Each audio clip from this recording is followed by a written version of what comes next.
اب آ گیا ہے ضمیمہ نمبر 10، عدلیہ کے فیصلے۔ نمبر 1، فیصلہ منشی محمد اکبر خان صاحب، ڈسٹرکٹ جج بہاول نگر۔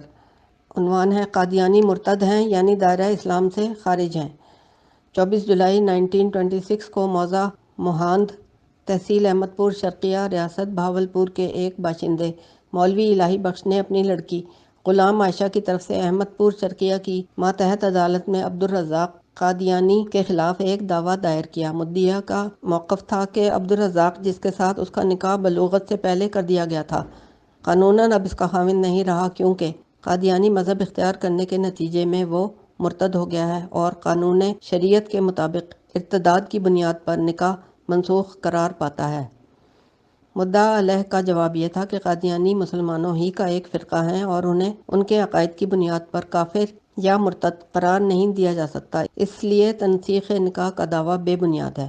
یہ مقدمہ مختلف مراحل سے گزرتا ہوا منشی محمد اکبر خان صاحب، BA LLB، ڈسٹرکٹ جج بہاول نگر کے سامنے سماعت کے لیے پیش ہوا۔ فاضل جج نے کئی سال کی بحث کے بعد، جس میں فریقین کے مشہور علماء اور مذہبی رہنماؤں نے حصہ لیا، اپنا فیصلہ فروری 1935 کو دیا، جو درج ذیل ہے۔ اگلی ہیڈنگ ہے فیصلہ۔ مدعیہ کی طرف سے یہ ثابت کر دیا گیا ہے کہ مرزا صاحب یعنی مرزا غلام احمد قادیانی نبوت کے جھوٹے دعوے دار تھے، اس لیے مدعا علیہ، جو مرزا صاحب کو نبی مانتا ہے، لازماً مرتد قرار دیا جائے گا۔ وہ ابتدائی امور جو احمد پور شرقیہ کے فاضل منصف نے تنقیح طلب قرار دیے تھے، مدعیہ کے حق میں ثابت ہو چکے ہیں، اس لیے مدعا علیہ کو قادیانی مذہب اختیار کر لینے کی وجہ سے مرتد قرار دیا جاتا ہے اور اسی بنا پر اس کا نکاح مدعا علیہ کی تاریخ ارتداد سے منسوخ ہو گیا ہے۔ اگر مدعا علیہ کے مذہبی عقائد کا جائزہ اس بحث کی روشنی میں بھی لیا جائے جس کی تفصیل پہلے آ چکی ہے، تب بھی مدعا علیہ کے دلائل کے مقابلے میں یہ بات ثابت کرنے میں کامیاب ہو گئی ہے کہ حضرت محمد صلی اللہ علیہ وآلہ وسلم کے بعد کوئی امتی نبی نہیں آئے گا۔ مزید برآں یہ عین ممکن ہے کہ دوسرے مذہبی عقائد جو مدعا علیہ نے اپنی طرف منسوب کیے ہیں، اپنی ظاہری شکل میں دین اسلام کے اصولوں سے مطابقت رکھتے ہوں، لیکن اس بارے میں سمجھا یہی جائے گا کہ مدعا علیہ ان عقائد کے اسی مفہوم اور منشا پر عمل پیرا ہے جو مرزا صاحب نے ان کو پہنایا ہے۔ پوری امت مسلمہ نے ان عقائد کا جو مفہوم اور منشا قرار دیا ہے، وہ چونکہ اس سے متصادم ہے، اس لیے مدعا علیہ کو مسلمان نہیں کہا جا سکتا۔ غرض یہ کہ دونوں صورتوں میں مدعا علیہ یقیناً مرتد ہو چکا ہے اور ایک مرتد کا نکاح اس کے ارتداد کی وجہ سے منسوخ قرار پاتا ہے، اس لیے مدعیہ کے حق میں یہ حکم دیا جاتا ہے کہ مدعا علیہ کے ارتداد کی تاریخ سے اس کی بیوی نہیں ہے اور مقدمے کے اخراجات کی وصولی کی حقدار ہے۔ نمبر 2 ہے فیصلہ شیخ محمد اکبر صاحب، ایڈیشنل سیشن جج راولپنڈی۔ فیصلہ ہے نقل فیصلہ از عدالت شیخ محمد اکبر صاحب، PCS ایڈیشنل سیشن جج راولپنڈی، مورخہ 3 جون 1955، در اپیل ہائے دیوانی نمبر فلاں فلاں فلاں از مسمات امت الکریم بنام لیفٹیننٹ نذیر الدین ملک از لیفٹیننٹ نذیر الدین بنام مسمہ امت الکریم، مقدمہ ہائی کورٹ نمبر RSA 408 1955۔ مسمات امت الکریم، دختر کرم الہی، قوم لوہار، از روئے بیان میاں عطا اللہ وکیل اپیل کنندہ، مورخہ 25 ستمبر 1949 کو بتقرر 2000 روپیہ بطور مہر ایک میٹریکولیٹ مسمی نذیر الدین، قوم بڑھئی، بمطابق بیان میاں عطا اللہ کے ساتھ بیاہی گئی تھی۔ یہ نکاح مبینہ طور پر ایک حنفی مولوی سے پڑھوایا گیا تھا۔ اپیل کنندہ کے دوسرے وکیل خواجہ احمد اقبال کے بیان کی روح سے مسمی نذیر الدین نے ایک بڑھئی اور میٹریکولیٹ ہوتے ہوئے بھی جب اپنی خوش بختی کے باعث افواج پاکستان میں کمیشن حاصل کر لیا تو اس نے سوچا کہ آئندہ جب افسران اعلیٰ کے ساتھ اس کے مراسم بڑھیں گے تو ایک لوہار کی بیٹی کا شوہر ہونے کے باعث اس کی تذلیل ہوگی اور افسران کی نگاہ میں اسے سوشل نہ سمجھا جائے گا، چنانچہ اس نے مورخہ 16 جولائی 1951 کو ایک باقاعدہ طلاق نامے کے ذریعے سے اپنی بیوی کو طلاق دے ڈالی۔ اس پر مسمات امت الکریم نے اپنے سابقہ شوہر لیفٹیننٹ نذیر الدین ملک کے خلاف 2000 روپیہ مبلغ مہر کی وصولیابی کے لیے مقدمہ دائر کر دیا۔ اس کے علاوہ اس نے ایک اور دعویٰ مبلغ 2403 روپے کی مالیت کے اس سامان جہیز کے بارے میں بھی کیا جو شادی کے موقع پر اس کو اپنے باپ سے ملا تھا اور جو اس کے سابقہ شوہر نے اپنے قبضے میں رکھ لیا تھا۔ یہ مقدمہ پاپر سوٹ تھا۔ لیفٹیننٹ نذیر الدین ملک نے مسمات امت الکریم کے عائد کردہ الزامات کو بے بنیاد قرار دیا اور جہیز کے بارے میں بیان کیا کہ اول تو سامان مذکورہ اس کے قبضے میں ہی نہیں ہے، دوسرے مدعی نے اس کی قیمت بھی غلط لگائی ہے۔ مدعی کے مطالبہ مہر کے جواب میں یہ دلیل پیش کی گئی کہ اس نکاح کی انجام دہی چونکہ دھوکے اور فریب کے ذریعے سے ہوئی، لہٰذا یہ نکاح سرے سے باطل تھا۔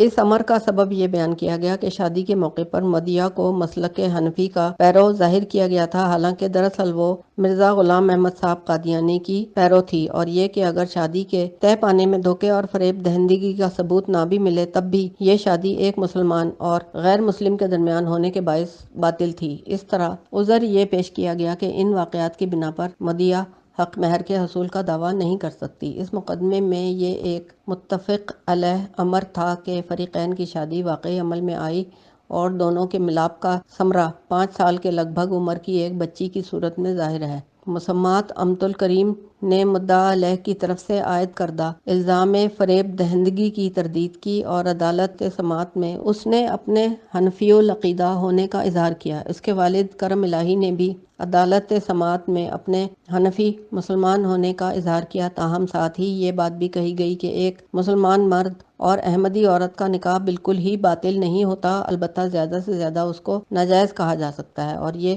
کہ قانون کی نگاہ میں نکاح باطل کوئی حیثیت نہیں رکھتا۔ لیکن بطور خود ناجائز شادیوں کی ایسی مثالیں موجود ہیں جن میں خاوند کو مہر کی واجبی رقم کی ادائیگی کرنی پڑی ہے جبکہ شادی واقع ہو چکی ہو۔ لیفٹیننٹ نذیر الدین نے یہ بھی بیان کیا کہ مدعیہ اپنے مہر کے حق سے دستبردار ہو چکی ہے۔ کچھ اور ضمنی نکات بھی اٹھائے گئے تھے، چنانچہ فریقین کے دلائل سن کر عدالت سماعت نے مندرجہ ذیل امور برائے بحث واضح کیے۔ نمبر 1، آیا مدعیہ اور مدعا علیہ کی شادی فریب اور دھوکہ دہی کے ذریعے سے عمل میں آئی کہ جس کے باعث مدعا علیہ مدعیہ کو مہر کی ادائیگی کا ذمہ دار نہیں رہا؟ اس کا اے پوائنٹ ہے، کیا مبینہ دھوکہ دہی کے عدم ثبوت کی صورت میں نکاح باطل ہی تھا؟ نیز اس کا اثر دعوی مہر پر کیا پڑا؟ نمبر 2 پوائنٹ ہے اس کا، کیا مدعیہ اپنے مطالبہ مہر سے دستبردار ہو چکی ہے؟ نمبر 3 ہے، کیا مدعیہ کے جہیز کا کوئی سامان مدعا علیہ کے قبضے میں موجود ہے؟ اگر ہے تو کتنی مالیت کا؟ نمبر 4، ایسا ہونے کی صورت میں مدعیہ کس قسم کی امداد اور رعایت کی مستحق ہے؟ مقدمے کی سماعت اور کارروائی کے اختتام پر میاں محمد سلیم صاحب سینئر سول جج راولپنڈی نے اپنے فاضلانہ فیصلے مورخہ 25 مارچ 54 کے ذریعے سے مقدمہ طے کیا اور علاوہ دیگر باتوں کے حسب ذیل نتائج اخذ کیے۔ نمبر 1، فریقین کی شادی کسی قسم کے فریب یا دھوکہ دہی کے ذریعے سے طے نہیں پائی۔ نمبر 2، مدعیہ اپنے حق مہر سے کبھی دستبردار نہیں ہوئی۔ نمبر 3، مدعیہ کا سامان جہیز مالیتی مبلغ 2403 روپے مدعا علیہ کے قبضے میں ہے۔ میں نے مدعیہ مسمات امت الکریم کی جانب سے میاں عطا اللہ ایڈوکیٹ اور مدعا علیہ لیفٹیننٹ نذیر الدین ملک کی جانب سے مسٹر ظفر محمود ایڈوکیٹ کی بحث اور دلائل سنے ہیں، مگر ان میں سے کسی نے میرے روبرو مہولہ بالا نتائج کی صحت کے خلاف ایک لفظ بھی نہیں کہا۔ عدالت سماعت کے اخذ کردہ دیگر نتائج یہ ہیں: الف، قادیانیوں کو اہل کتاب تصور نہیں کیا جا سکتا۔ ب، مدعا علیہ کے ساتھ شادی کے وقت مدعیہ مسمات امت الکریم قادیانی ہونے کے سبب غیر مسلم تھی۔ ج، فریقین کا نکاح مطلقاً ناجائز اور باطل تھا اور ازدواجی تعلقات کے بعد بھی اسے جائز نہیں ٹھہرایا جا سکتا۔ د، مہر قانوناً قابل بازیابی ہے۔ اوپر دیے گئے نتائج اور معلومات کی بنا پر میاں محمد سلیم صاحب نے مسمات امت الکریم کے حق میں اس کے سابقہ شوہر سے مبلغ 2403 روپے بابت مالیت سامان جہیز کے حصول کی جو اس کے قبضے میں تھا ڈگری دے دی، اور مگر اس کے دعوی حق مہر کو خارج کر دیا۔ اس فیصلہ ڈگری کے خلاف یہ 2 اپیلیں داخل کی گئی ہیں۔ مسمات امت الکریم نے تو اپنے مہر مبلغ 2000 روپے کی وصولی کے لیے اپیل کی ہے، اور لیفٹیننٹ نذیر الدین ملک کی اپیل سامان جہیز کی مالیت سے متعلق ڈگری سے چھٹکارا پانے کے لیے ہے۔ مختلف شہادتوں اور خصوصاً مسمات امت الکریم کے خطوط سے یہی ظاہر ہوتا ہے کہ وہ نکاح کے وقت قادیانی تھی، لہٰذا میں عدالت سماعت کے اخذ کردہ اس نتیجے کی توثیق کرتا ہوں۔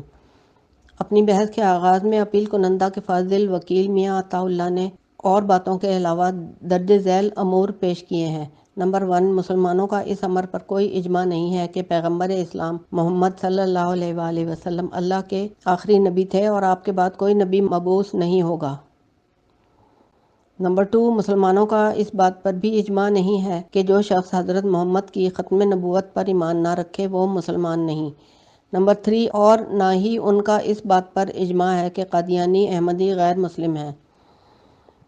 عدالت سماعت کے فاضل جج مسئلہ زیر بحث نمبر الف پر بحث سننے کے بعد اس نتیجے پر پہنچے تھے کہ یہ مسلمانوں کا بنیادی عقیدہ ہے کہ حضرت محمد صلی اللہ علیہ وآلہ وسلم سلسلہ انبیاء کے آخری نبی تھے اور آپ کے بعد کوئی اور نبی نہیں ہوگا۔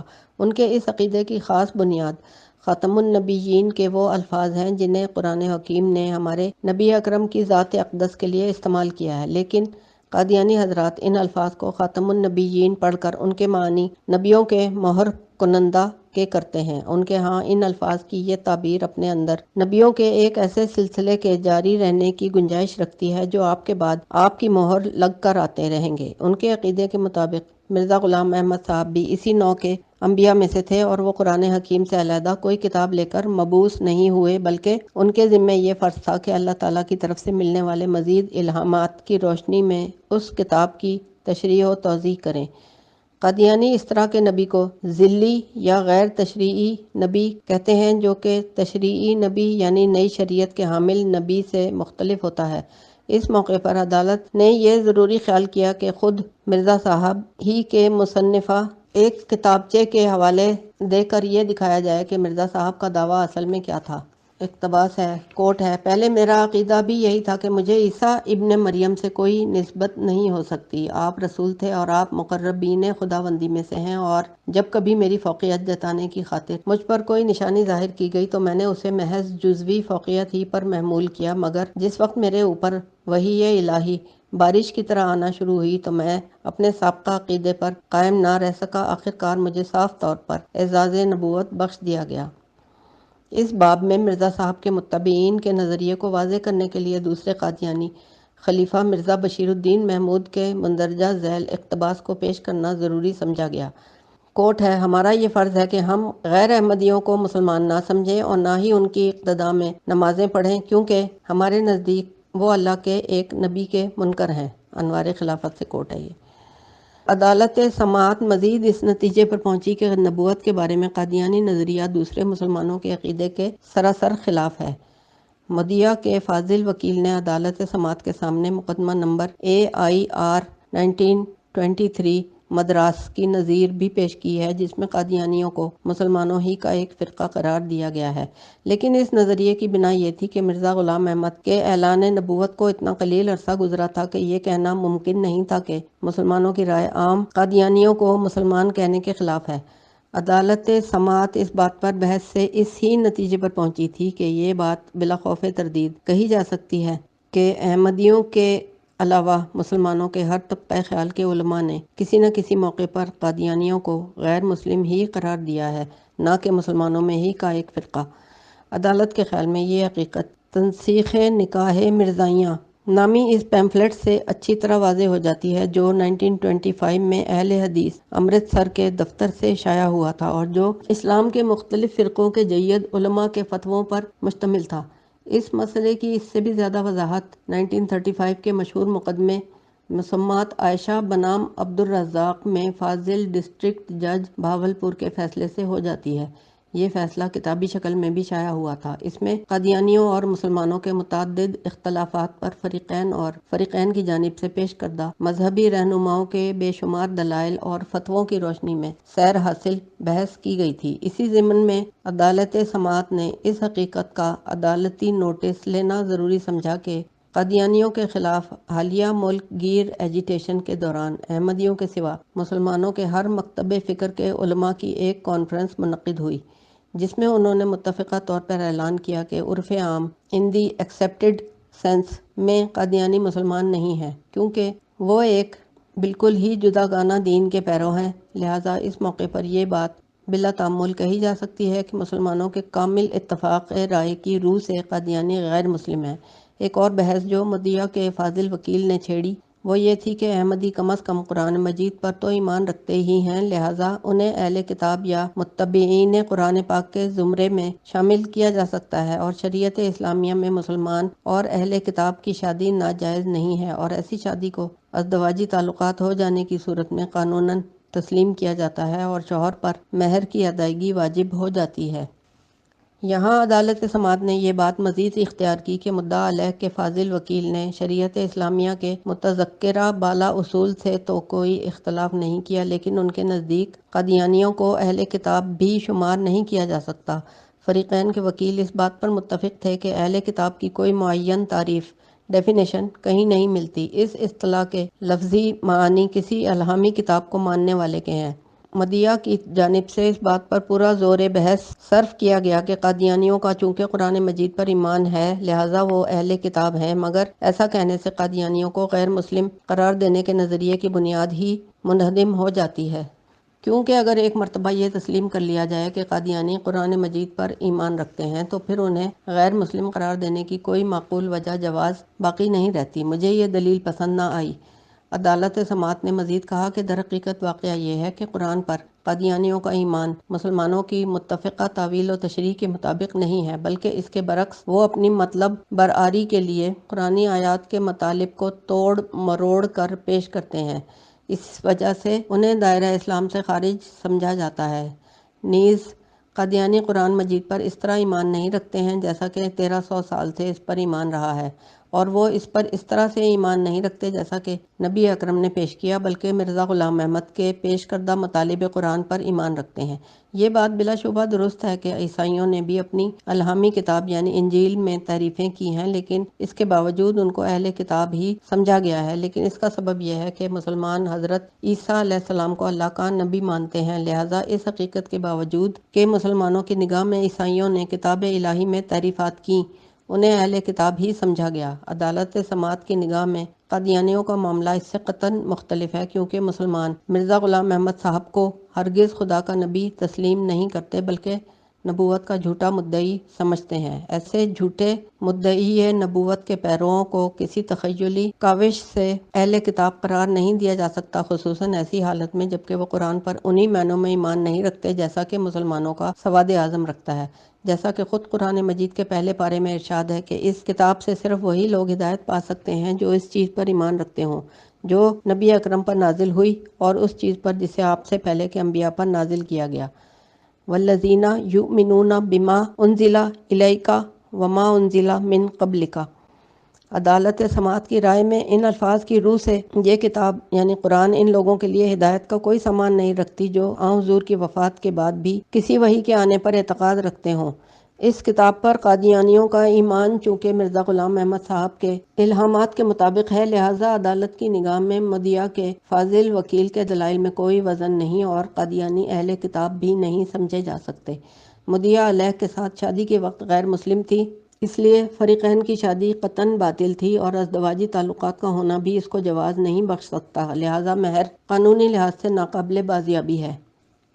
یاد رہے کہ احمدیوں کی لاہوری شاخ مرزا صاحب کو نبی نہیں مانتی بلکہ صرف مجدد مانتی ہے۔ اس مقدمے میں پیش آمدہ سوالات بڑے دور رس نتائج کے حامل ہیں اور روزمرہ کے واقعات سے تعلق رکھتے ہیں۔ ہماری معزز عدالت عالیہ لاہور کی طرف سے ابھی تک کوئی ایسی قانونی سند یا نظیر موجود نہیں جس میں اس نقطے پر مستند فیصلہ کیا گیا ہو۔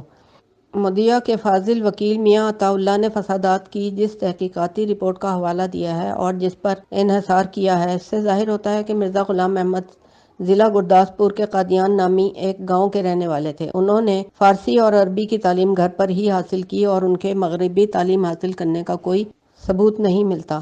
وہ 1864 میں سیالکوٹ کی ضلع کچہری میں مقرر ہوئے جہاں انہوں نے 4 سال ملازمت کی۔ مارچ 1882 میں انہوں نے دعویٰ کیا کہ انہیں ایک الہام کے ذریعے بتایا گیا ہے کہ وہ اللہ کی طرف سے ایک خاص مشن پر مقرر کیے گئے ہیں۔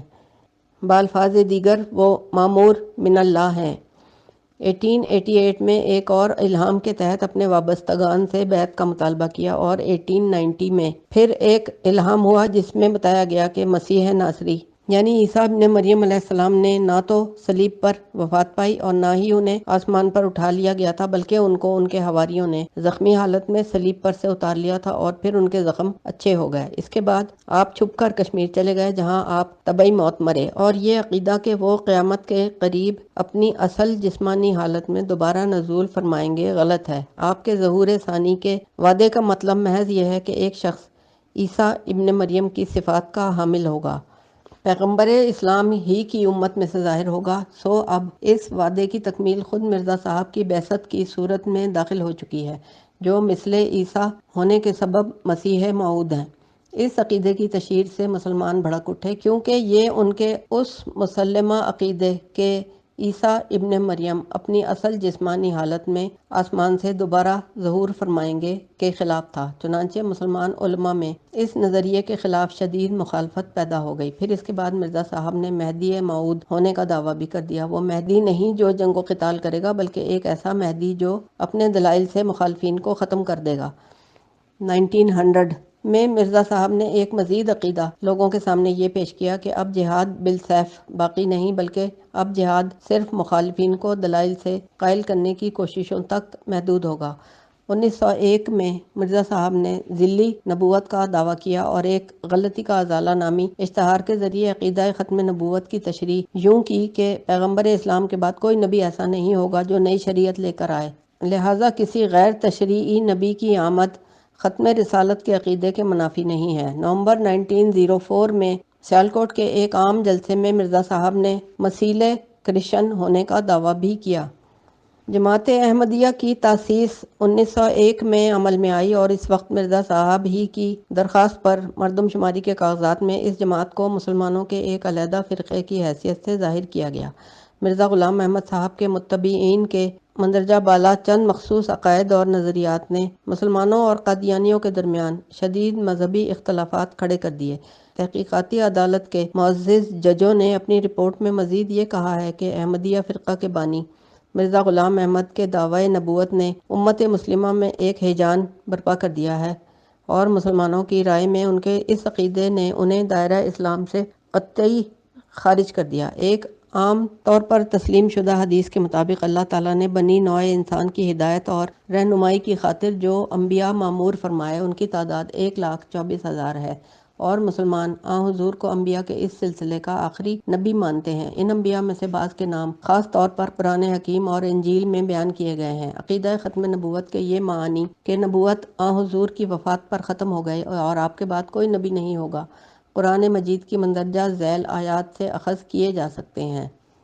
لوگو، محمد تمہارے مردوں میں سے کسی کے باپ نہیں، مگر وہ اللہ کے رسول اور خاتم النبیین ہیں، اور اللہ ہر چیز کا علم رکھنے والا ہے۔ سورہ احزاب۔ یاد کرو، اللہ نے پیغمبروں سے عہد لیا تھا کہ آج ہم نے تمہیں کتاب اور حکمت و دانش سے نوازا ہے۔ کل اگر کوئی دوسرا رسول تمہارے پاس اس تعلیم کی تصدیق کرتا ہوا آئے جو پہلے سے تمہارے پاس موجود ہے، تو تم کو اس پر ایمان لانا ہوگا اور اس کی مدد کرنی ہوگی۔ یہ ارشاد فرما کر اللہ تعالیٰ نے پوچھا، کیا تم اس کا اقرار کرتے ہو اور اس پر میری طرف سے عہد کی بھاری ذمہ داری اٹھاتے ہو؟ انہوں نے کہا، ہاں، ہم اقرار کرتے ہیں۔ اللہ نے فرمایا، اچھا تو گواہ رہو، اور میں بھی تمہارے ساتھ گواہ ہوں۔ آل عمران۔ آج کافروں کو تمہارے دین کی طرف سے پوری مایوسی ہو چکی ہے، لہٰذا تم ان سے نہ ڈرو بلکہ مجھ سے ڈرو۔ آج میں نے تمہارے دین کو تمہارے لیے مکمل کر دیا ہے اور اپنی نعمت تم پر تمام کر دی ہے، اور تمہارے لیے اسلام کو تمہارا دین چن لیا ہے۔ سورہ مائدہ۔ اس کے علاوہ متعدد احادیث اور قرون اولیٰ کی جن مستند تفاسیر سے استدلال کیا گیا ہے، وہ سب اس مطلب کی ہیں کہ ہمارے نبی اکرم کے بعد کوئی نیا نبی آنے والا نہیں۔ لیفٹیننٹ نذیر الدین کے فاضل وکیل شیخ ظفر محمود نے اپنی بحث میں رسالہ طلوع اسلام جولائی 54 پیمفلٹ نکاح مرزائیاں، رسالہ ترجمان القرآن نومبر 1953 اور قادیانی مسئلہ از مولانا ابو الاعلیٰ مودودی سے استدلال کیا ہے۔ میاں عطا اللہ نے رسالہ طلوع اسلام جولائی 54 ختم نبوت کی حقیقت از مرزا بشیر احمد ایم.اے.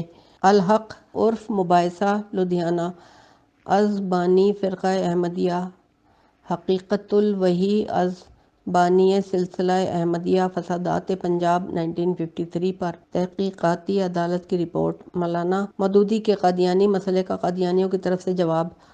تحقیقاتی عدالت میں مرزا بشیر الدین محمود کا بیان۔ مقدمہ بہاولپور از جلال الدین شمس احمد، تصدیق احمدیت از بشارت احمد، وکیل حیدر آباد دکن۔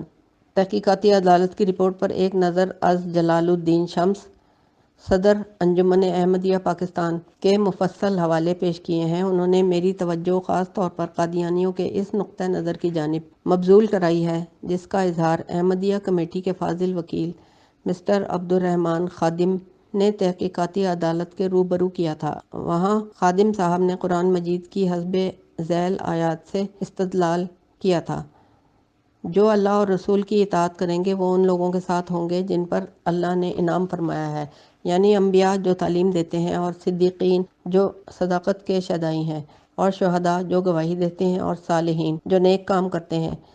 کیسے اچھے ہیں یہ رفیق جو کسی کو میسر آئیں۔ سورہ نساء۔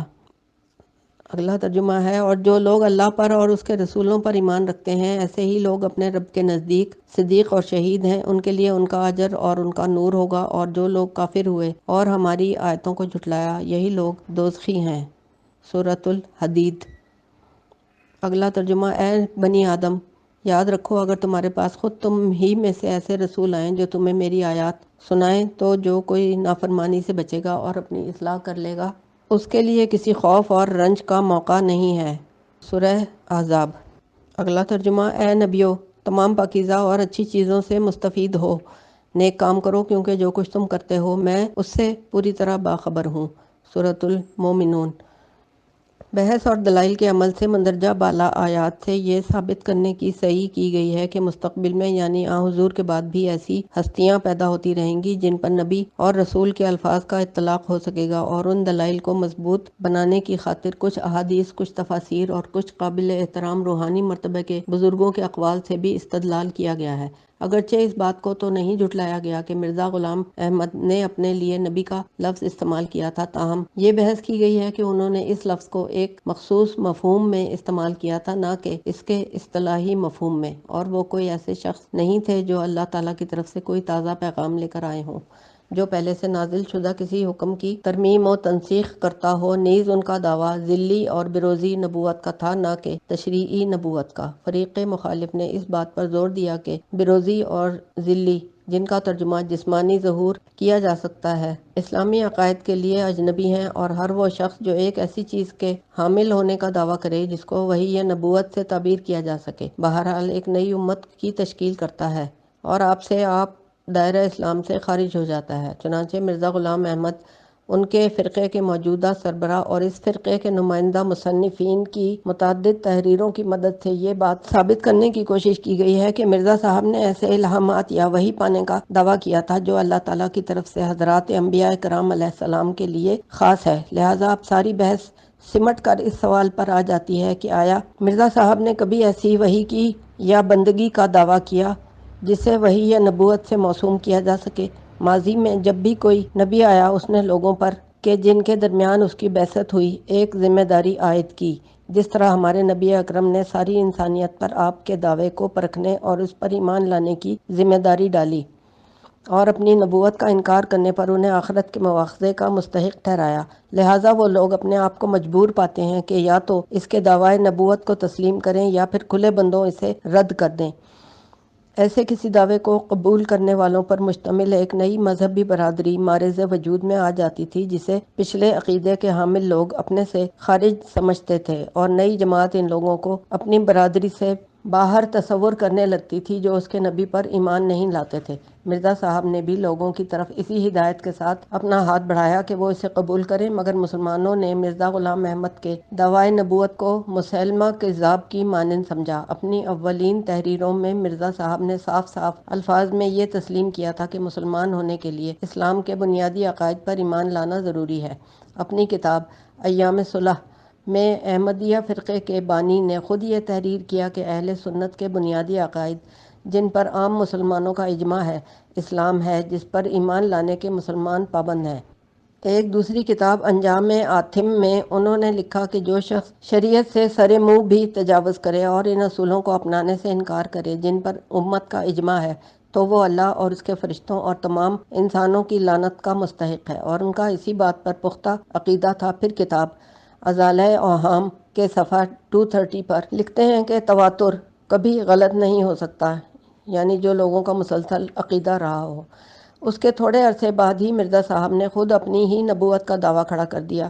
ان کی اس نبوت کی نوعیت خود ان کے اپنے اور ان کے جانشینوں اور پیروکاروں کے اعلانات، ہدایات اور تحریرات کی روشنی میں حسب ذیل ہے۔ نمبر 1، حقیقت الوحی کے ایک الہام میں دعویٰ کیا کہ خدا نے انہیں محمد اور رسول کے الفاظ سے خطاب فرمایا ہے۔ نمبر 2، اللہ تعالیٰ نے انہیں بتایا کہ قرآن و حدیث کی پیش گوئیاں انہی کے بارے میں ہیں، اور آیت هو الذی ارسل رسولہ بالہدی انہی کے متعلق ہے۔ نمبر 3، ضمیمہ براہین احمدیہ کے صفحہ 139 پر اعلان کیا کہ لفظ نبی کے معنی پر آج تک کسی نے غور نہیں کیا، اور یہ کہ اس لفظ سے مراد صرف ایسا ہی شخص ہے جو اپنے ساتھ مکالمہ کرنے والے خدا کی بھیجی ہوئی وحی کے ذریعے اس کی خبریں لوگوں تک پہنچائے۔ ایسے شخص کے لیے یہ ضروری نہیں کہ وہ صاحب شریعت ہو، اور نہ ہی اس پر یہ لازم ہے کہ وہ کسی صاحب شریعت نبی کا پیرو ہو۔ نیز روز حشر تک تمام انسانوں کو مرتبہ نبوت کے حصول سے محروم کر دیے جانے کی کوئی تک نہیں۔ جو دین لوگوں کو اس قسم کی باتیں سکھائے وہ لائق مذمت ہے، اور جو انسان اس طرح کی چیزوں کا ڈھنڈورا پیٹتا پھرے وہ اللہ کا نبی نہیں ہو سکتا، البتہ شیطان کا پیغمبر ضرور ہو سکتا ہے۔ یہ باتیں اسلام اور رسول مقبول صلی اللہ علیہ وآلہ وسلم کی کھلی توہین ہے۔ نمبر 4، دافع البلا کے صفحہ 11 پر لکھا کہ سچا خدا وہی ہے جس نے قادیان میں اپنا رسول بھیجا۔ نمبر 5، حقیقت الوحی کے صفحہ 149-150 پر لکھا کہ پہلے میرا عقیدہ یہ تھا کہ میں حضرت عیسیٰ علیہ السلام کا ہمسر نہیں ہو سکتا کیونکہ وہ رسول تھے، مگر بعد ازاں جب مجھ پر وحی کی بارش ہوئی مجھے اپنے سابقہ عقیدے کو ترک کرنا پڑا۔ اب اللہ مجھے رسول کہہ کر پکارتا ہے، اور مجھے اس نے واضح طور پر اپنا رسول مقرر کیا ہے۔ نمبر 6، ازالۂ اوہام کے پہلے ایڈیشن کے صفحے 633 پر خود کو رسول احمد کہا ہے اور اپنا مرتبہ قرآن سے جتانے کی صحیح کی ہے۔ اسی کتاب کے صفحے 665 پر اپنے آپ کو مسیح موعود بتایا ہے، اور معیار الانبیاء کے صفحہ 11 پر خود کو متعدد انبیاء کرام سے افضل کہا ہے۔ خطبہ الہامیہ کے صفحات 19 اور 35 پر اپنے آپ کو انسانیت کے بلند ترین مقام کا حامل بتایا ہے۔ اپنی تقریر سیالکوٹ کے صفحے 33 پر مسلمانوں کے لیے مسیح اور مہدی اور ہندوؤں کے لیے کرشن مہاراج ہونے کا دعویٰ کیا ہے۔ دافع البلا کے صفحے 13 پر یہ لکھ کر حضرت امام حسین رضی اللہ عنہ پر اپنی فوقیت کا دعویٰ کیا ہے کہ حسین علیہ السلام اپنے دشمنوں کے ہاتھوں مارے گئے، مگر وہ یعنی مرزا صاحب شہید محبت یعنی خدا کی محبت ہیں۔ پھر حضرت عیسیٰ کے اہل خاندان کی بے حرمتی ان الفاظ میں کی ہے کہ آپ علیہ السلام کی 3 دادیاں اور 3 نانیاں بدکار عورتیں تھیں، نیز آپ علیہ السلام عادی کذاب اور دروغ گو تھے، اور آپ علیہ السلام کے پاس دجل و فریب اور مسمرزم کے علاوہ کچھ نہیں تھا۔ نمبر 7، غیر مبہم اور واضح انداز میں اپنی نبوت کا دعویٰ کیا اور کہا کہ میں نبی ہوں، اور اس امت میں نبی کا لفظ صرف میرے ہی لیے خاص ہے۔ آگے کئی کوٹس ہیں۔ مجھے وحی آئی ہے اور مجھے اللہ نے رسول بنا کر بھیجا ہے۔ میں وحی کے بغیر کچھ نہیں کہتا۔ اللہ نے مجھے بتایا ہے کہ بلا شبہ میں اس کا رسول ہوں۔ اللہ نے اور کسی انسان کو وہ عزت نہیں بخشی جو مجھے بخشی ہے۔ اللہ نے مجھے کوثر عطا فرمایا ہے۔ اپنے آپ کو سچا اور اصل خدا کہہ کر اللہ تعالیٰ کا درجہ دیا، اور کہا کہ میں یقین کے ساتھ کہتا ہوں کہ میں ہی خدا ہوں، اور میں نے ہی یہ زمین و آسمان پیدا کیے ہیں۔ ہر وہ شخص جو ان پر ان کی اپنی بیان کردہ حیثیت میں ایمان نہیں لاتا وہ کافر ہے۔ ان کے متبعین کے لیے ان کا انکار کرنے والوں کی اقتداء میں نمازیں پڑھنا ممنوع ہے۔ خدا نے انہیں اپنا بیٹا کہہ کر مخاطب کیا۔ اللہ نے بتایا کہ اگر وہ انہیں پیدا نہ کرتا تو اس کائنات ہی کو پیدا نہ کرتا۔ مرزا صاحب کے ان دعووں کی بنا پر 1925 میں تمام فرقوں کے علماء سے ایک فتویٰ حاصل کیا گیا جس پر عدالت سماعت نے اعتماد کیا ہے۔ نمبر 8، مرزا غلام احمد کے مذکورہ بالا اعلانات نبوت کو ان کے جانشین اور احمدیہ فرقہ کے موجودہ سربراہ مرزا بشیر الدین محمود کی طرف سے مسلسل دہرایا جاتا رہا ہے۔ اپنی کتاب حقیقت نبوت کے صفحہ 228 پر مرزا محمود نے لکھا ہے کہ یہ امر روز روشن کی طرح ایک مسلمہ حقیقت کا روپ دھار چکا ہے کہ پیغمبر اسلام کے بعد نبوت کا دروازہ بند نہیں ہوا۔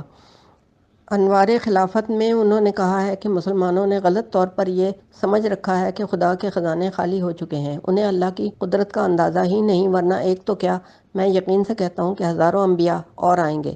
اپنی اسی کتاب کے صفحے 65 پر احمدیوں کے موجودہ سربراہ نے لکھا کہ اگر اس کی گردن کے دونوں جانب تلواریں رکھ کر اس سے یہ بیان کرنے کو کہا جائے کہ پیغمبر اسلام صلی اللہ علیہ وآلہ وسلم کے بعد کوئی نبی نہیں ہوگا، تو وہ یہی کہے گا کہ ایسے بیان کا مطالبہ کرنے والا شخص جھوٹا ہے، کیونکہ نبی کریم کے بعد انبیاء کی بعثت ہو سکتی ہے اور بالیقین نبی مبعوث ہوئے ہیں۔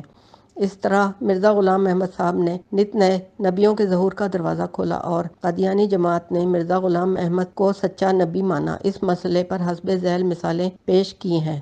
الف 5 مارچ 1908 کے بدر میں مرزا غلام احمد نے لکھا کہ انہیں اللہ کے حکم سے نبی بنایا گیا ہے۔ ب مرزا بشیر الدین نے حقیقت نبوت کے صفحہ 174 پر لکھا کہ مرزا غلام احمد صاحب نبی کی اصطلاح کی معروف تعبیر اور شریعت کے مطابق نبی تھے، وہ مجازی نہیں بلکہ حقیقی نبی تھے۔ اس نوع کی نبوت کے دعوے کا یہ لازمی تقاضا ہے کہ جو کوئی مدعی کے اعلان کردہ مرتبے کو تسلیم کرنے سے انکار کرے وہ کافر قرار پائے۔ بیان بھی یہی کیا گیا ہے کہ قادیانی ان سارے مسلمانوں کو کافر قرار دیتے ہیں جو مرزا غلام احمد کی حقیقی نبوت پر ایمان نہیں لاتے۔ اس نقطے کی وضاحت میں مندرجہ ذیل مثالیں پیش کی ہیں۔ نمبر 1، کل مسلمان جو حضرت مسیح موعود کی بیعت میں شامل نہیں ہوئے، خواہ انہوں نے حضرت مسیح موعود کا نام بھی نہیں سنا، وہ کافر ہیں اور دائرہ اسلام سے خارج ہیں۔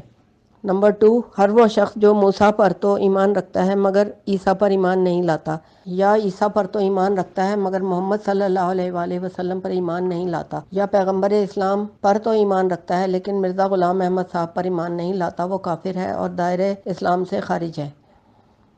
نمبر 3، سب جج گرداسپور کی عدالت میں مرزا بشیر الدین محمود نے حسب ذیل بیان دیا جو الفضل مورخہ 26 سے 29 جون 1922 میں یوں شائع ہوا۔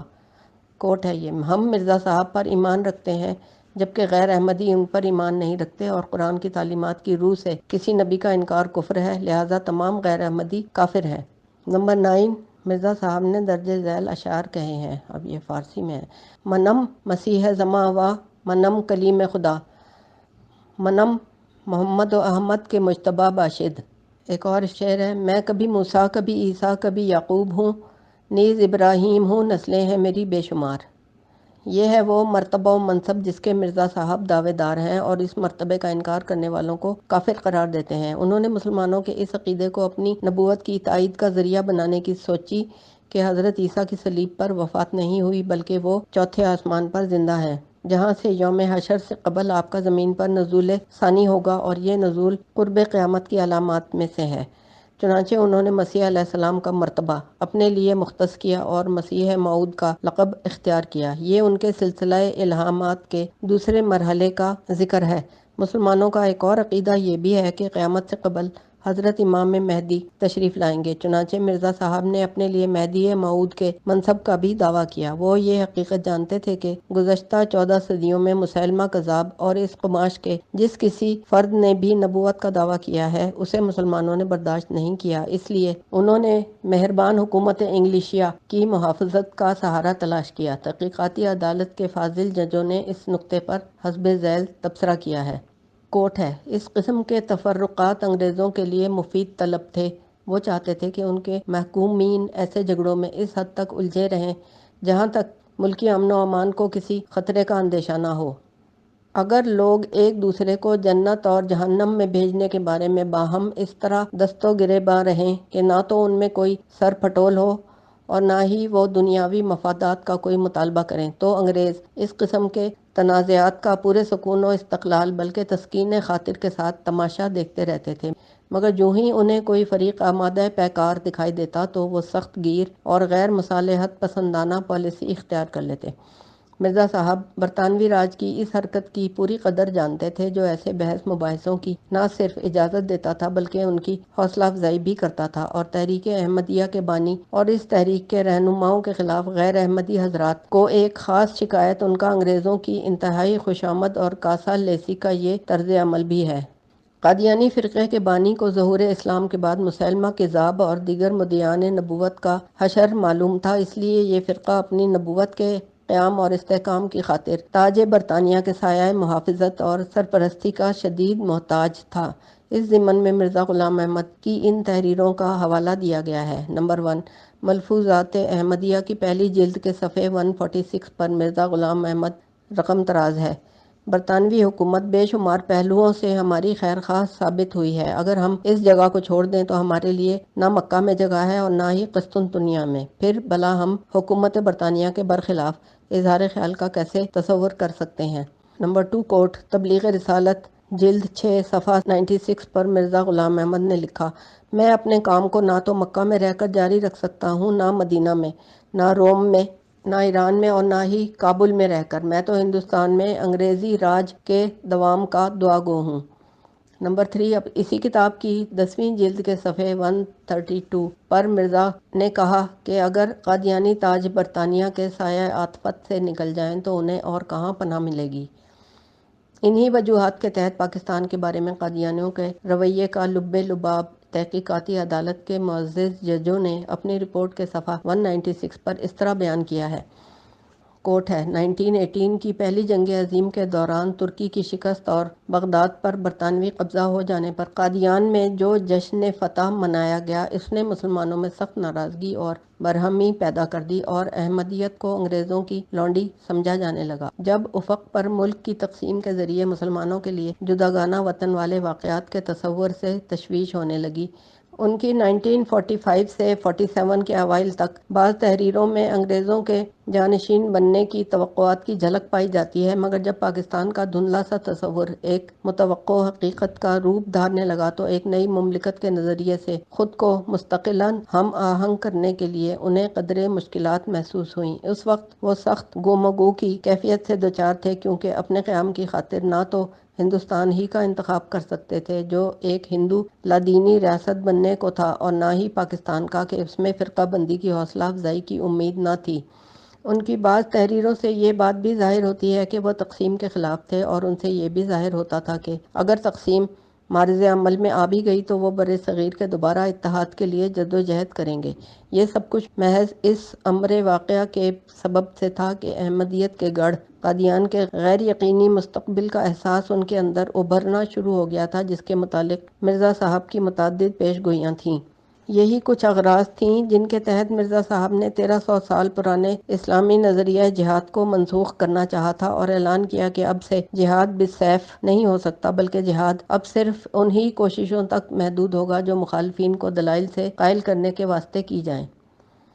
جہاد کی حدود و شرائط قرآن کی مندرجہ ذیل آیات میں ملتی ہیں۔ ترجمہ: اجازت دے دی گئی ہے ان لوگوں کو جن کے خلاف جنگ کی جا رہی ہے، کیونکہ وہ مظلوم ہیں اور اللہ یقیناً ان کی مدد پر قادر ہے۔ یہ وہ لوگ ہیں جو اپنے گھروں سے ناحق نکال دیے گئے صرف اس قصور پر کہ وہ کہتے تھے ہمارا رب اللہ ہے۔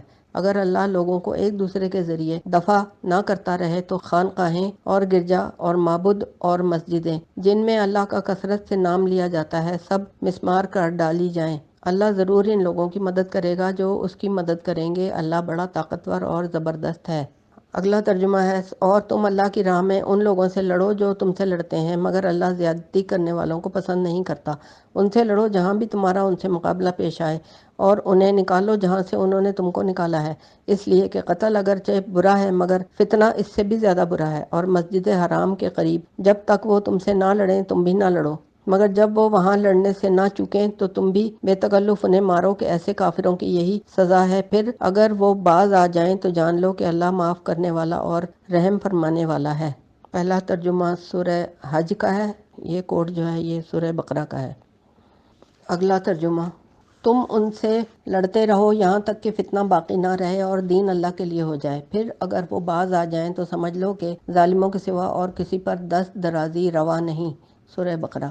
اگلا ترجمہ: ماہ حرام کا بدلہ ماہ حرام ہی ہے اور تمام حرمتوں کا لحاظ برابری کے ساتھ ہوگا، لہٰذا جو تم پر دست درازی کرے تم بھی اس پر دست درازی کرو، البتہ اللہ سے ڈرتے رہو اور جان رکھو کہ اللہ انہی لوگوں کے ساتھ ہے جو اس کی حدود توڑنے سے پرہیز کرتے ہیں۔ سورہ بقرہ۔ اگلا ترجمہ۔ اللہ تعالیٰ تم کو ان لوگوں کے ساتھ احسان اور انصاف کا برتاؤ کرنے سے منع نہیں کرتا جو تم سے دین کے بارے میں نہیں لڑے اور تم کو تمہارے گھروں سے نہیں نکالا۔ اللہ تعالیٰ انصاف کا برتاؤ کرنے والوں سے محبت رکھتا ہے۔ سورہ ممتحنہ۔ اگلا ترجمہ۔ پھر جو اللہ کی راہ میں لڑے گا اور مارا جائے گا یا غالب رہے گا اسے ضرور ہم اجر عظیم عطا کریں گے۔ آخر کیا وجہ ہے کہ تم اللہ کی راہ میں ان بے بس مردوں، عورتوں اور بچوں کی خاطر نہ لڑو جو کمزور پا کر دبا لیے گئے ہیں اور فریاد کر رہے ہیں کہ خدایا ہم کو اس بستی سے نکال جس کے باشندے ظالم ہیں اور اپنی طرف سے ہمارا کوئی حامی اور مددگار پیدا کر دے۔ سورہ نساء۔ اگلا ترجمہ۔ پس جب حرام یعنی حرمت والے مہینے گزر جائیں تو مشرکوں کو قتل کرو جہاں پاؤ اور انہیں پکڑو اور گھیرو اور ہر گھات میں ان کی خبر لینے کے لیے بیٹھو۔ پھر اگر وہ توبہ کر لیں اور نماز قائم کریں اور زکوٰۃ دیں تو انہیں چھوڑ دو، اللہ درگزر کرنے والا اور رحم فرمانے والا ہے۔ سورہ توبہ۔ اگلا ترجمہ ہے۔ پس اے نبی صلی اللہ علیہ وآلہ وسلم کافروں کی بات ہرگز نہ مانو اور اس قرآن کو لے کر ان کے ساتھ جہاد کبیر کرو۔ سورہ فرقان۔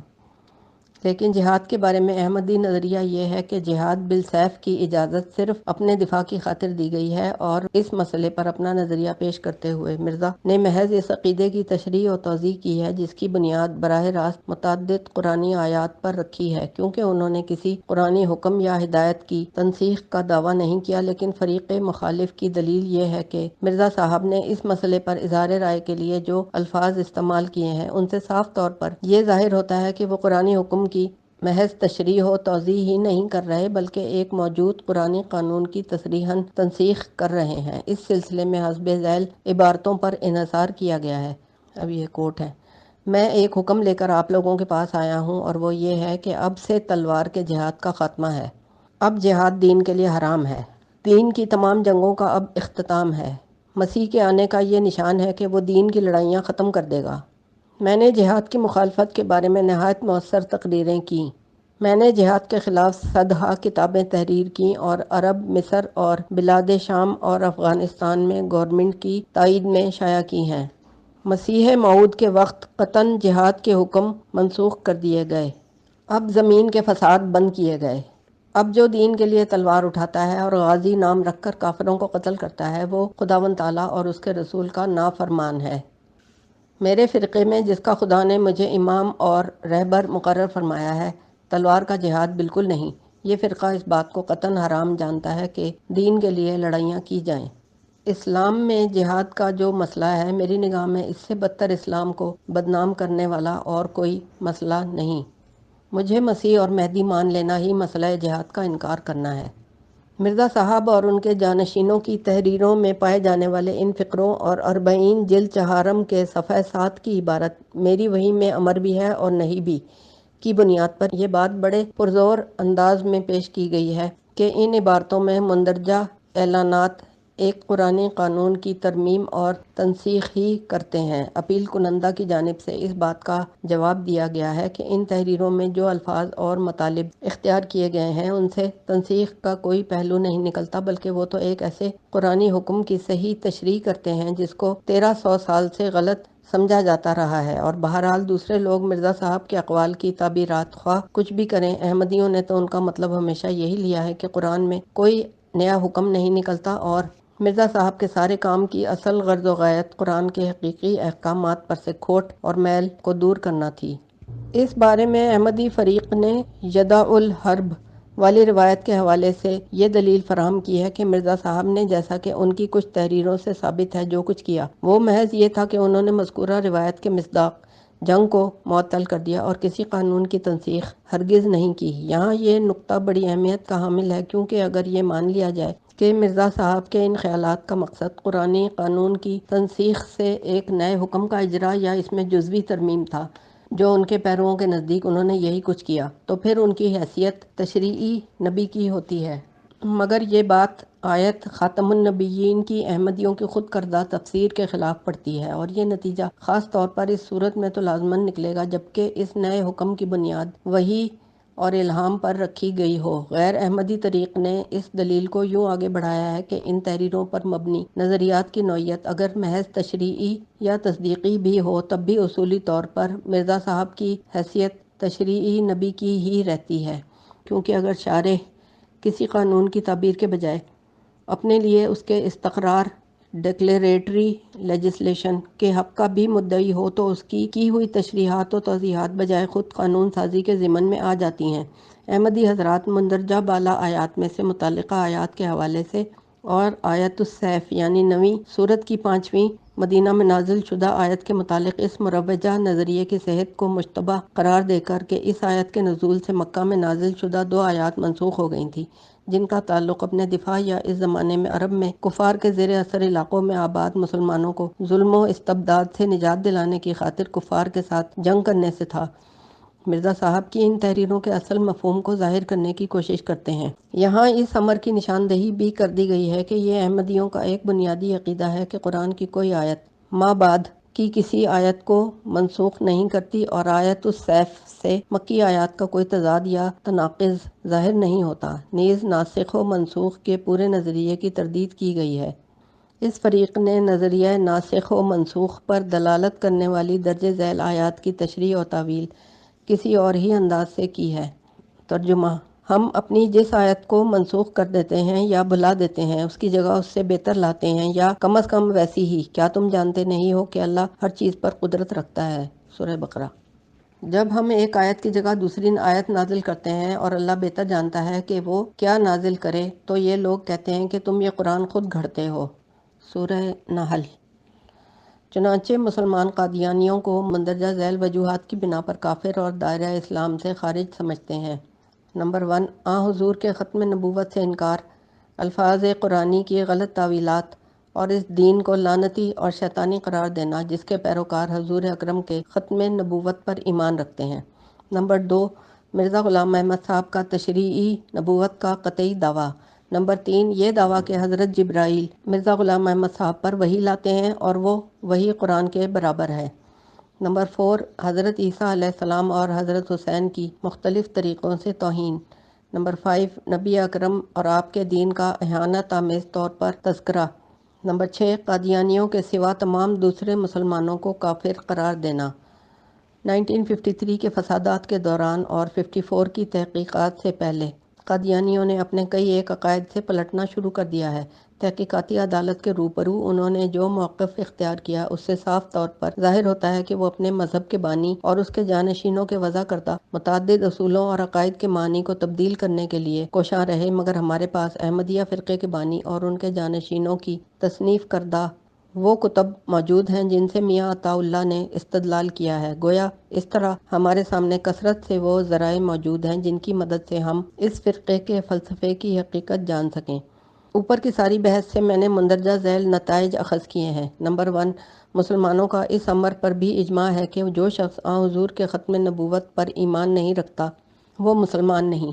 نمبر 2، مسلمانوں کا اس امر پر بھی اجماع ہے کہ قادیانی غیر مسلم ہے۔ اگلا، مرزا غلام احمد صاحب قادیانی اپنے دعوے، تشریحات اور تعویلات کی روشنی میں ایک ایسی وحی پانے کے مدعی تھے جسے وحی نبوت سے تعبیر کیا جاتا ہے۔ نمبر 5، اپنی اولین تصانیف میں مرزا صاحب کے خود اپنے قائم کردہ معیار ان کے اس دعویٰ نبوت کو جھٹلاتے ہیں۔ نمبر 6، انہوں نے واقعتاً دنیا بھر کے مانے ہوئے انبیاء کرام علیہ السلام کی طرح نبی کامل ہونے کا دعویٰ کیا اور ذلی اور بروزی کی اصطلاحوں کی حقیقت ایک فریب کے سوا کچھ نہیں۔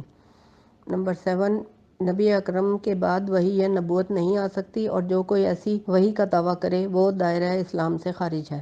میں سمجھتا ہوں کہ اس بحث اور اس سے اخذ کردہ نتائج کی بنا پر یہ بات بڑی آسانی کے ساتھ کہی جا سکتی ہے کہ عدالت سماعت نے جو نتائج اخذ کیے ہیں وہ درست ہیں، اور چنانچہ میں ان سب کی توثیق کرتا ہوں۔ مسمات امت الکریم کی اپیل میں کوئی جان نہیں ہے، لہٰذا میں اسے خارج کرتا ہوں۔ جہاں تک لیفٹیننٹ نذیر الدین کی اپیل کا تعلق ہے، مسٹر ظفر محمود ایڈووکیٹ نے اس کے بارے میں مجھ سے کچھ نہیں کہا۔ مسمات امت الکریم کے سامان جہیز پر نذیر الدین کا قبضہ ثابت ہو چکا ہے اور اس کی قیمت کا تخمینہ بھی مناسب لگایا گیا ہے، لہٰذا میں ان کی اپیل میں بھی کوئی وزن محسوس نہیں کرتا اور میں ان کی اپیل کو بھی خارج کرتا ہوں۔ چونکہ دونوں فریق اپنی اپنی اپیلوں میں ناکام رہے ہیں، لہٰذا میں اخراجات کے متعلق کوئی فیصلہ نہ دینے ہی کو ترجیح دیتا ہوں۔ کورٹ فیس کی وصول یابی کے اقدامات کے واسطے کلکٹر راولپنڈی کو اطلاع دی جائے۔ اعلان فیصلہ بتاریخ 3 جون 55۔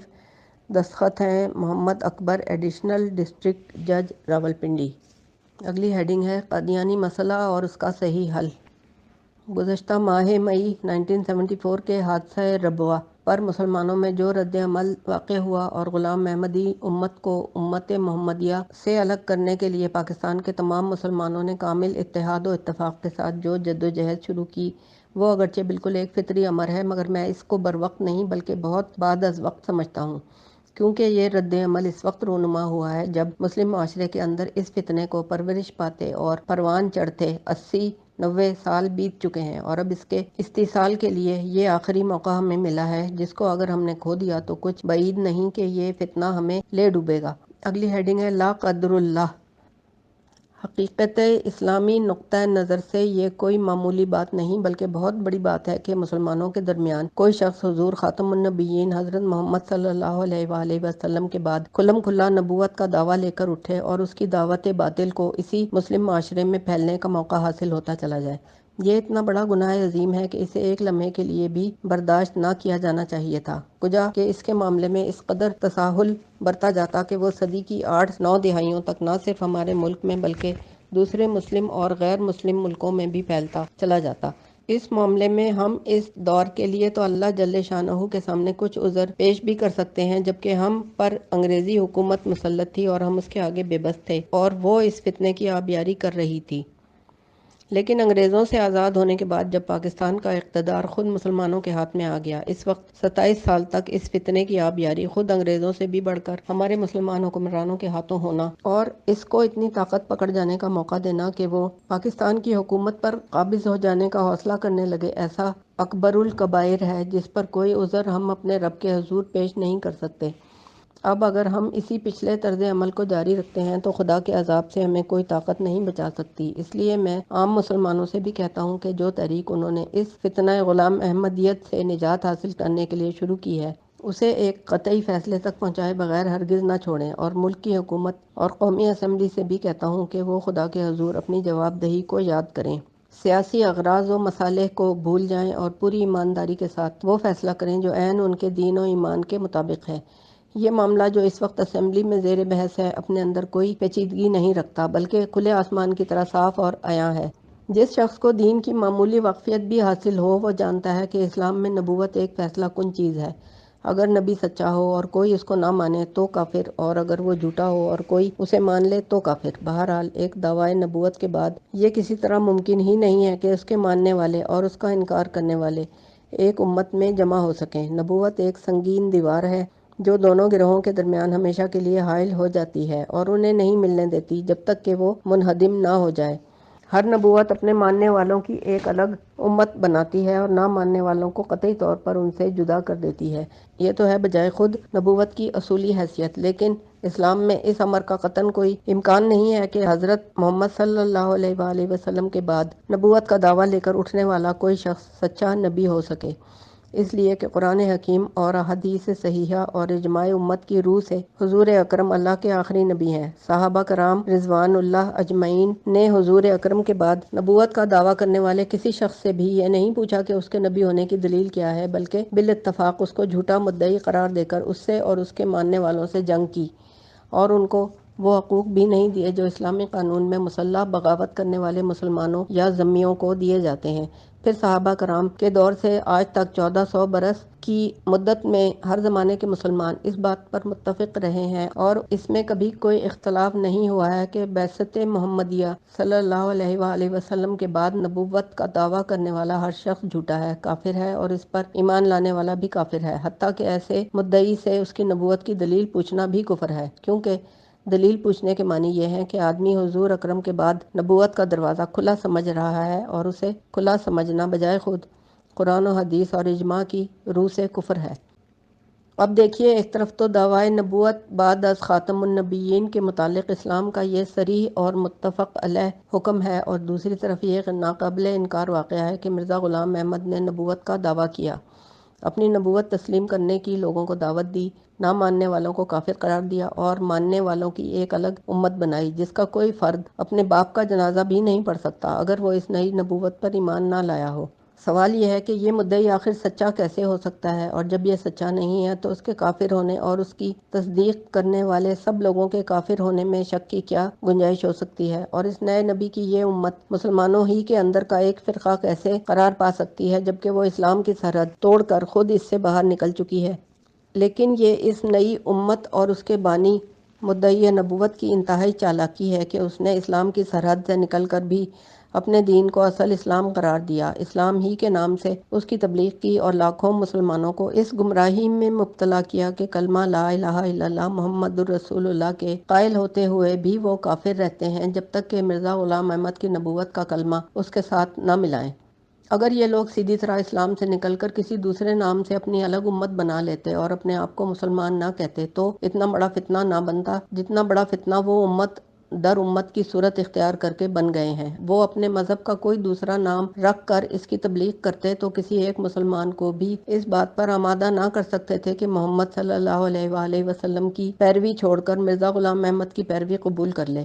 وہ نہ انگریزی حکومت کے دور میں مسلمانوں کے حقوق کا بڑا حصہ ہتھیا سکتے تھے، اور نہ پاکستان قائم ہونے کے بعد انہیں یہ موقع مل سکتا تھا کہ حکومت کے نظم و نسق اور اس کی مسلح افواج اور اس کے زیر اثر معاشی زندگی کے ہر شعبے میں پھیلتے اور بڑھتے چلے جاتے، مگر یہ ان کی انتہائی عیاری تھی کہ انہوں نے مسلمانوں کو کافر قرار دے کر ان سے الگ اپنی امت بھی منظم کی، اور پھر مسلمانوں کی امت میں شامل رہ کر وہ سرطان کے پھوڑے کی طرح جسد ملت میں اپنی جڑیں بھی پھیلاتے رہے۔ یہ ان کی اسی عیاری کا نتیجہ ہے کہ انہیں مسلمانوں کا ایک فرقہ سمجھا جاتا رہا۔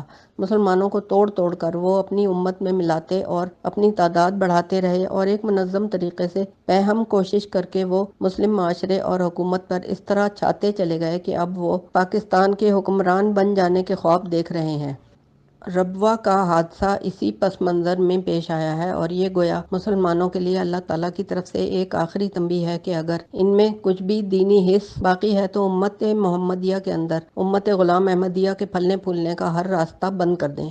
ہزار ہزار شکر ہے اس خداوند عظیم کا کہ اس تنبیہ پر پاکستان کے علماء اور مشائخ، سیاسی لیڈر اور عام مسلمان بھی پوری طرح بیدار ہو گئے، اور حکومت بھی بروقت اس کی طرف متوجہ ہو گئی، جیسا کہ سمدانی ٹریبیونل کے قیام، مسٹر بھٹو کی 13 جون والی تقریر، اور پوری قومی اسمبلی کے ایک کمیٹی کی صورت میں اس مسئلے کے حل کی کوشش میں لگ جانے سے ظاہر ہوتا ہے۔ اس موقع پر میں چند ضروری تجاویز پیش کرتا ہوں جن سے میرے نزدیک یہ مسئلہ بخوبی حل کیا جا سکتا ہے۔ نمبر 1، میری پہلی تجویز یہ ہے کہ پاکستان کے دستور کی دفعہ 2 میں جو ریاست کا مذہب اسلام قرار دیتی ہے، حسب ذیل 2 شقوں کا اضافہ کیا جائے۔ نمبر 1، اللہ کی توحید، تمام انبیاء کے بعد محمد صلی اللہ علیہ وآلہ وسلم کو اللہ کا آخری نبی ماننا، تمام کتب الہیہ کے بعد قرآن مجید کو اللہ کی آخری کتاب تسلیم کرنا، اور آخرت پر ایمان رکھنا اسلام کے لازمی بنیادی عقائد ہیں جن میں سے کسی ایک کا انکار بھی کفر ہے۔ نمبر 2، محمد رسول اللہ کے بعد جو شخص نبی ہونے کا دعویٰ کرے اور ایسے مدعی کو جو شخص اپنا مذہبی پیشوا مانے، وہ کافر اور خارج از اسلام ہے، قطع نظر اس کے کہ وہ مدعی خود اپنے آپ کو یا اس کے پیرو گروہ اس کو ذلی یا بروزی یا امتی یا غیر تشریعی نبی کہے یا مسیح موعود، مجدد، محدث وغیرہ ناموں سے یاد کرے۔ پوائنٹ 2 ہے، میری دوسری تجویز یہ ہے کہ دستور کی دفعہ 106 کی شق 3 میں جہاں اقلیتوں کا ذکر ہے وہاں بدھ مت والوں کے بعد مرزا غلام احمد قادیانی کے پیرووں کا اضافہ کر دیا جائے۔ نمبر 3، میری تیسری تجویز یہ ہے کہ دفعہ 2 شق 1 کے بعد حسب ذیل شق 2 کا اضافہ کر کے بقیہ شقوں کو ان دونوں شقوں کے مطابق کر دیا جائے۔ کوئی شخص جو اپنے آپ کو مسلمان کہتا ہو اور اس کے باوجود محمد صلی اللہ علیہ وآلہ وسلم کے بعد نبوت کا دعویٰ کرے، یا ایسا دعویٰ کرنے والے کو اپنا مذہبی پیشوا مانے، یا لوگوں کو اسے مذہبی پیشوا ماننے کی دعوت دے، یا اسے نہ ماننے والوں کو کافر قرار دے، وہ بھی خیانت عظمیٰ، ہائی ٹریزن کا مرتکب سمجھا جائے گا۔ ان ترمیمات سے دستور کی حد تک نئی نبوت کے فتنے کا کما حقہ سد باب ہو جاتا ہے۔ میری تجویز کردہ ان دستوری ترمیمات پر یہ اعتراض نہیں کیا جا سکتا کہ دستور جیسی دستاویز میں کسی شخص خاص کا نام لینا مناسب نہیں ہے۔ ہمارا دستور قرآن سے زیادہ مقدس تو نہیں ہو سکتا۔ اس میں جب ابو لہب کا نام لیا گیا ہے تو ہمارے دستور میں مرزا غلام احمد کا نام کوئی عیب کی بات نہیں ہے، خصوصاً جبکہ قادیانی مسئلے کو حل کرنے کے لیے اس گروہ کے بانی کا نام لینے کے سوا کوئی چارہ نہیں ہے۔ اس کے بعد یہ ضروری ہے کہ قومی اسمبلی ایک قرارداد کے ذریعے سے حکومت کو حسب ذیل تدابیر جلدی سے جلدی اختیار کرنے کا مشورہ دے۔ نمبر 1، تمام ملازمین حکومت سے ایک ڈکلریشن فارم پر کرایا جائے جس میں ہر ملازم یہ واضح کرے کہ وہ مرزا غلام احمد کو اپنا مذہبی پیشوا مانتا ہے یا نہیں۔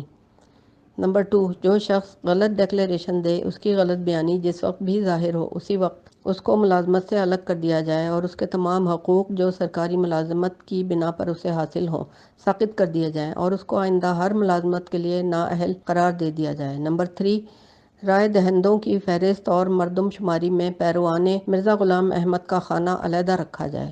نمبر 4، شناختی کارڈوں اور پاسپورٹوں میں بھی مرزا غلام احمد کے پیرووں کے لیے ان کے نام کے ساتھ ان کے مذہب کی تصریح کی جائے۔ نمبر 5، تمام کلیدی اسامیوں سے اس گروہ کے افراد کو ہٹا دیا جائے۔ نمبر 6، سرکاری ملازمتوں میں اس گروہ کے لوگوں کا تناسب ان کی آبادی کے مطابق کر دیا جائے اور تناسب سے بہت زیادہ مناسب ان کو دیکھ کر مسلمانوں کے ساتھ جو بے انصافی کی جاتی رہی ہے اس کا تدارک کیا جائے۔ نمبر 7، ربوہ کی زمین جن شرائط پر انہیں دی گئی ہے ان پر نظر ثانی کی جائے اور مفاد عامہ کو ملحوظ رکھ کر از سر نو شرائط مقرر کی جائیں۔ نیز اگر یہ ثابت ہو کہ انہوں نے گرانٹ کی شرائط کی خلاف ورزی کی ہے تو اس گرانٹ کو منسوخ کر دیا جائے۔ نمبر 8، ربوہ یعنی چناب نگر کو جسے انہوں نے ریاست در ریاست بنا رکھا ہے کھلا شہر قرار دیا جائے اور وہاں مسلمانوں کو جائیداد حاصل کرنے، سکونت اختیار کرنے یا کاروبار کرنے کے پورے مواقع دیے جائیں۔ ایسی قراردادیں پاس ہونے کے بعد اگر حکومت اس پر مستعدی کے ساتھ انتظامی کارروائی کرے تو ملک بہت جلد ان خطرات سے محفوظ ہو سکتا ہے جو اس فتنے کے 80-90 سال تک پروان چڑھتے رہنے سے اب اعلانیہ رونما ہو رہے ہیں۔ اس کے علاوہ میں وزیر اعظم صاحب سے 2 گزارشیں اور کروں گا۔ ایک یہ کہ سمدانی ٹریبیونل کی رپورٹ کو بلا کم و کاست شائع کریں۔ دوسرے یہ کہ ختم نبوت کی تحریک پر جو بے جا پابندیاں ملک میں لگائی گئی ہیں، جو گرفتاریاں اس تحریک کو روکنے کے لیے عمل میں لائی گئی ہیں اور پریس کا گلا گھونٹنے کے لیے جو کچھ کیا گیا ہے، اس پورے سلسلے کو انہیں فوراً ختم کر دینا چاہیے کیونکہ یہ سب کچھ ان کی 13 جون 74 والی تقریر کی روح اور معنی کے بالکل خلاف ہے۔ وآخر دعوانا ان الحمد للہ رب العالمین۔